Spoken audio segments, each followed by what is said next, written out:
Dead Art Studios, Paint and Chat. Mark Rothko today. Not all of his life. Earlier in the week I did a deep dive video on WikiArt, looking at all his paintings, discussing his life, his little biography on there. So if you want a bit more info on him, maybe check that out, or some of the other cool videos that are out about Mark Rothko. Today I'm going to discuss a little bit more about how he really did live life on his own terms. And I'm going to do it while I'm painting this painting that's here. This abstract painting that's on OSB board, and it's not really abstract expressionist, I don't think, because of this very strict red line here, which is, I suppose, a kind of expressionism, but we associate a lot of abstract expressionism with movement and feeling. And I suppose Rothko's paintings maybe lacked like movement in terms of how he laid the strokes down, but his paintings didn't have fixed lines like this. His colour field paintings, for which he's most famous, have got the sort of blurred edges, like a window looking into these large colour fields where he wanted you to have an emotional experience. So I'm going to be thinking about that while I'm doing this, but also I'm going to think about the challenges I've got about this painting. So I've got the OSB board and I covered it all in black oil paint here and here and here. And I got this red line, and I taped it just as a guide to start with. And I thought I might blend it a little bit like this line below, but actually I really like it like that. I think what's happening now is the challenge is to see if I can bring some colour into this second line and make it work with this very fixed red band at the top. So can this more delicate line add overall to the painting and provide more interest? Whereas at the minute, I think it's kind of like making the painting look worse, kind of wrecking it a bit.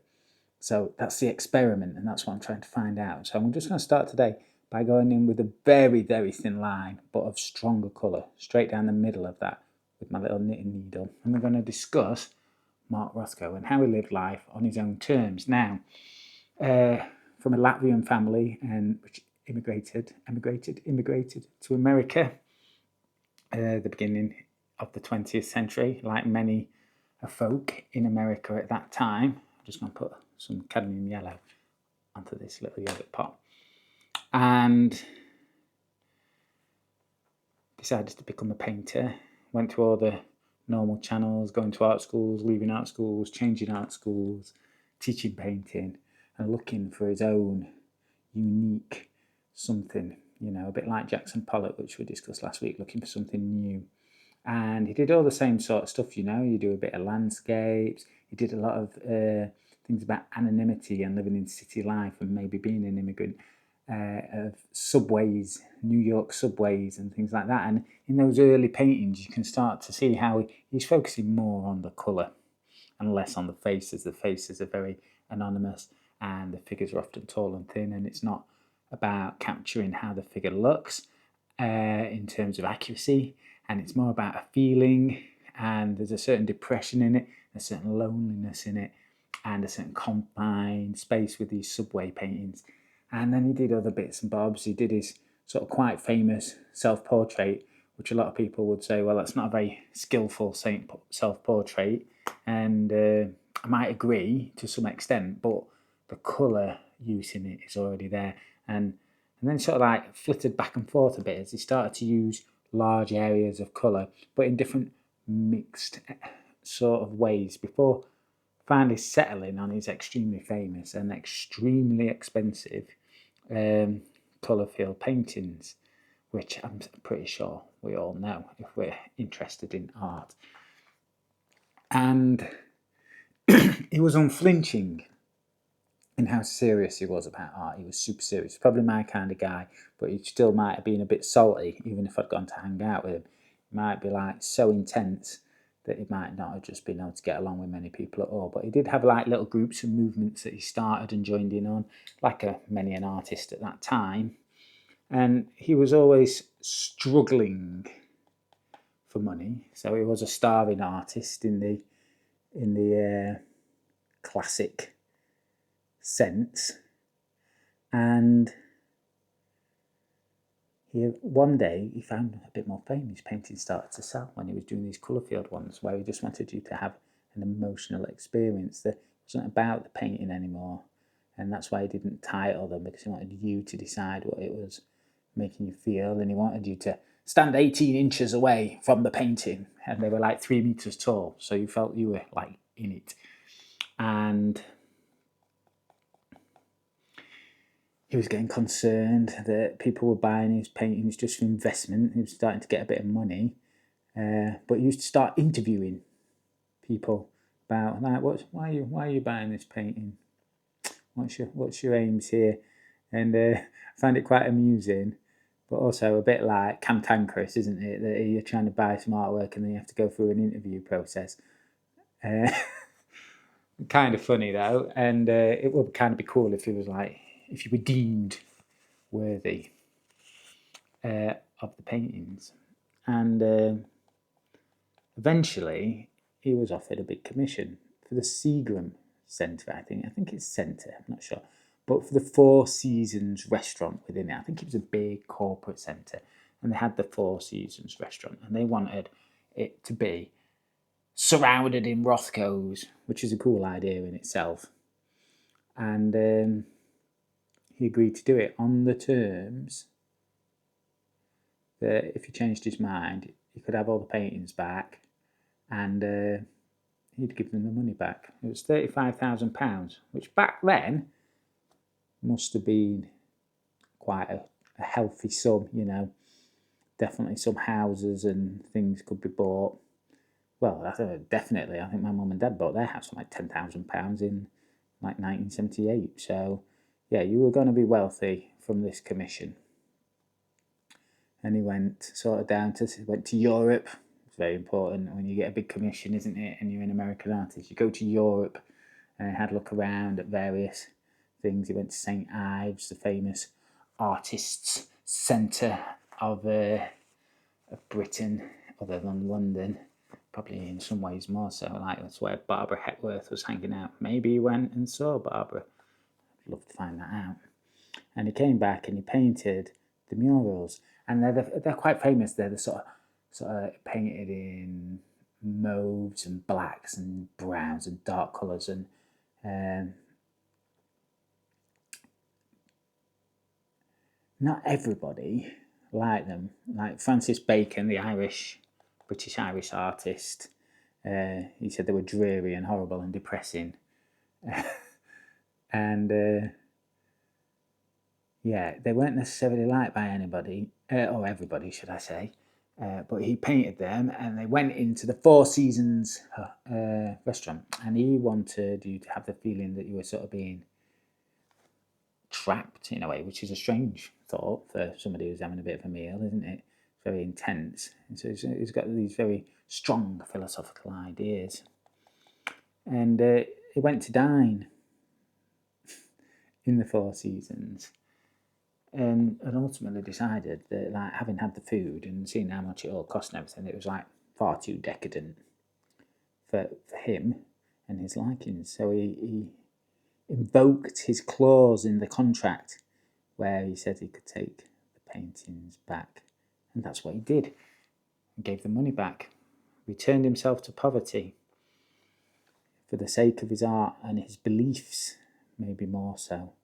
So that's quite strong. I'm not sure I think I'd just be like, I'd give him the paintings, I might go and have a meal there and go, oof, what a awful, stuffy, upmarket place, not really my kind of thing.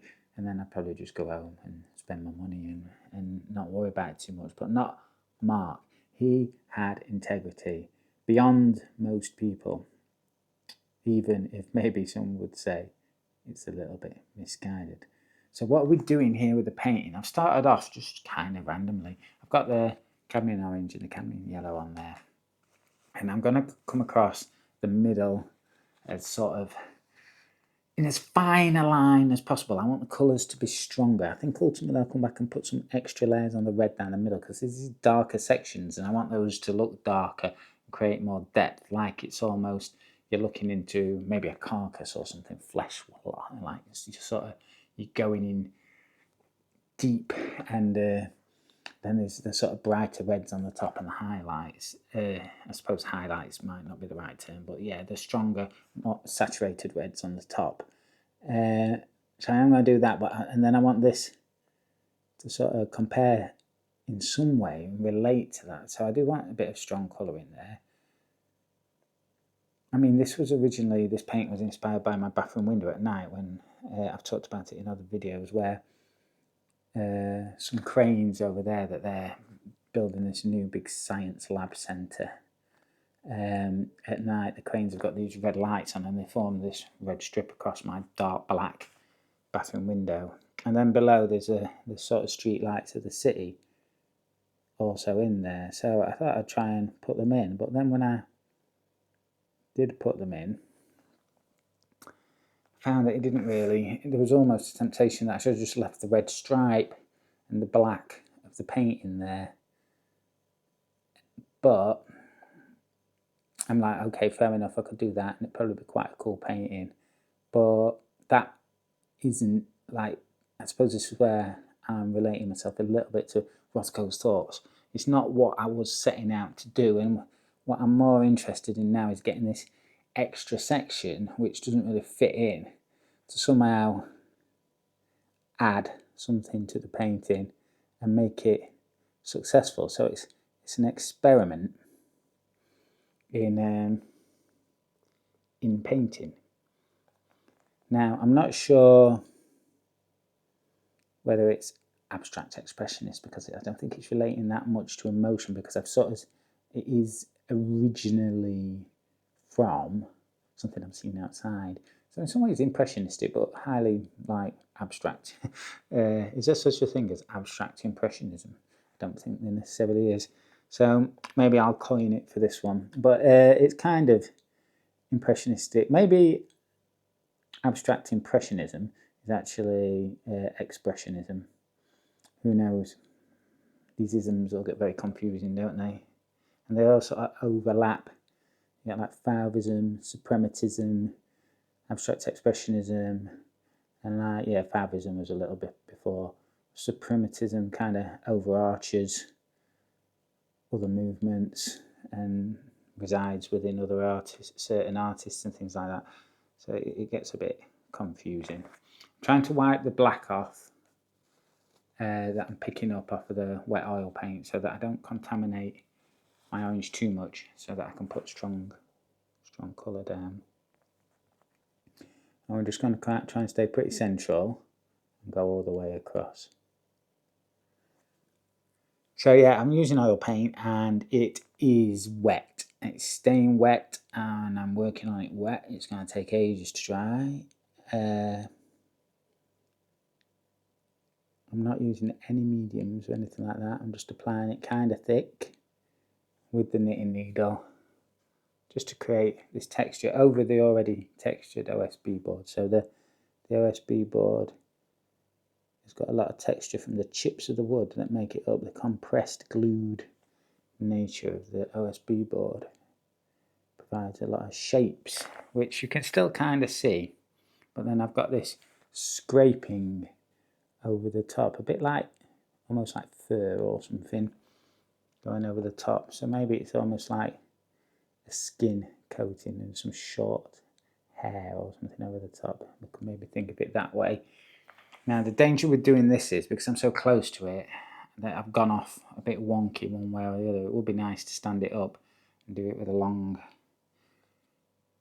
stick, which is what a trick a lot of artists employed to see how things look when you're at the distance that you should be viewing the paint from, which in the case of Rothko was 18 inches, which is really close, isn't it? So what happened to Rothko after he took his paintings back? Well, he kind of just held on to them for a bit, I think, but he eventually agreed to send them to the Tate collection in the UK. Maybe, I don't know if he thought it was suitable because it related to his trip to St. Ives when he was becoming inspired for making the paintings. I'm not sure what his motivation was, but that's what he decided to do, and that's where they are today, and you can go and see them. And he gave specific instructions on how to hang and view them, of course, and that's how it remains today, I believe. I've never been to see them. I've been to the Tate, but not the Tate Modern, which is where they are. I've never been to the Tate Modern. It's kind of disgraceful, really, but also kind of amusing. So I will go one day. Difficult at the moment because I have a 5-year-old daughter, so pitching that trip to her is going to be difficult. So it ain't a water slide or a zip line, then it's a difficult pitch to make. So yeah, we'll go and look at them one day. And they arrived in 1970, which is just when he died. And this really, his death, points furthermore to how he did things on his own terms. I knew that he committed suicide, but I'd always kind of assumed until I looked in my WikiArt deep dive that he did that, in mid-life.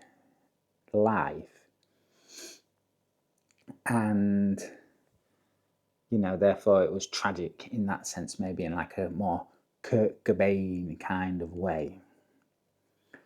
But that's not the case. It was I think he was like 67 years old, and what it actually was probably more of a Hunter S. Thompson kind of way, in which he felt his body failing on him, and he'd spent his life drinking and smoking and living hard, and he couldn't do his craft anymore, his paintings. And so I think what happened was he decided to take his own life. Now, I don't know the precise mechanisms by which that happened, but in a sense of doing it on his own terms, Rothko did it in a very artistic and dramatic way, in that he left his last painting on the easel, a gigantic red painting. I'll flash it up. And when people arrived and found his body, there was his giant red painting hung up on the easel or wherever it was, maybe a wall. And on the floor was his body, surrounded by a large pool of his own blood. So, I mean, sad in many ways, but he definitely did things on his own terms, and his commitment to art, and almost like his own death there, being a piece of art right there at the end and relating it to his own painting, was unflinching and brave in many ways and bold. I suppose some people might say also like just overly emotional, a bit OTT, but that's kind of how things were, wasn't it? And now we're kind of criticised if we take things too deeply or seriously or to heart, or hold our own moral standards too highly. Everyone's like, oh, chill out, don't worry about it, take the money and run, just don't worry. But that's not how it was for Rothko. In some ways, the opposite. I mean, Picasso was super wealthy. He had money lying around in suitcases and all sorts of things. And he, when he was offered the money, did take the money. He'd still have cantankerous and difficult processes by which dealers had to sort of like bid against each other and stuff to get his art. But that was more for his own slightly sadistic amusement, I believe, rather than and I think there probably was an aspect of it where he was like thinking about painting and who got it and who, but it was more like who deserves it rather than what their artistic motives might have been or his. I mean, it's hard to say, isn't it? But that's, if you read Francois Gillot's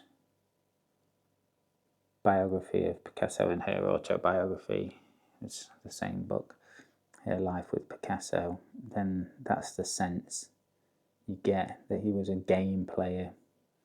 And I think, whatever you think of Rothko, you can't say he was a game player, he was a serious soul, taking art seriously. So I'm going to add some yellow to this now, but I'm going to leave it there today for paint and chat. We'll look at this one again in the vlog next week, just a quick little vlog, see how it's going. And like I say, I got the Wiki Art deep dive if you want to have 45 minutes of me going on the computer and having a little look at the work of Mark Rothko, perhaps my favourite painter. Although Gustav Klimt is fast approaching, if not surpassing it. We'll have a look at him maybe next week.